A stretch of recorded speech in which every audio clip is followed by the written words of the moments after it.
कहते हैं कि विदेश में एक बार भोजनों का प्रतियोगिता हुआ, जैसे रामायण की प्रतियोगिता और अन्य चीज की प्रतियोगिता होती है।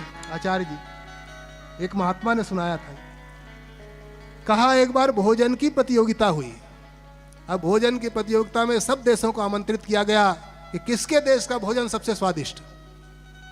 तो सब देश वाले गए, उनसे मेनू पूछा गया, भैया क्या क्या जरूरत है, कौन कौन से पात्र, कौन कौन से वस्तु सामग्री ताकि उपलब्ध कराएं, आप बनाइए और फिर उसका परीक्षण होगा। तो सब देश अपने अपने देश वाले कहा ये चाहिए, ये सबको अलग अलग दे दिया गया, बनाइए आप। तो भारत का भी एक गया था, उनसे पूछा गया क्या चाहिए।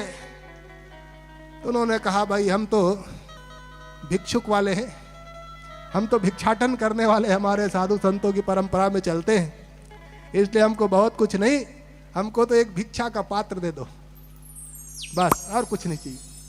कहा अब बनाओ कैसे? अरे वो हम भारतवासी हैं, हम जुगाड़ में काम चला लेते हैं, हमको बहुत चीज की आवश्यकता नहीं पड़ती।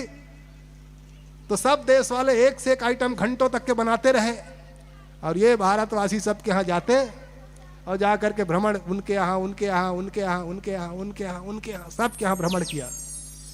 भ्रमण करके सबका भोजन जब बन के तैयार हुआ तो रख दिया गया। रखने के बाद परीक्षक आए, परीक्षा करने के लिए, स्वाद लेने के लिए कि सबका लें और स्वाद लें तब उनका परीक्षण हो।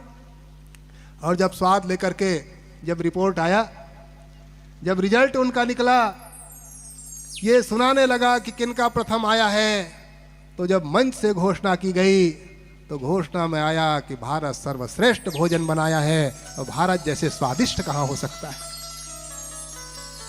तो बड़ा आश्चर्य हुआ। उन्होंने पूछा भाई आपने कुछ लिया नहीं और न लेने के बाद इतना स्वादिष्ट भोजन ये कैसे हुआ? उन्होंने कहा यही तो भारत की विशेषता है। भारत की विशेषता यही है कि हमारे यहाँ रंग रूप वेश भाषा चाहे अनेक हैं, हमारे यहाँ अनेकता है और उस अनेकता को हम एक मिला के रखते हैं। कहा क्या ऐसा किया आपने? तो कहा मैं सबके यहाँ गया और सब में से थोड़ा थोड़ा लिया,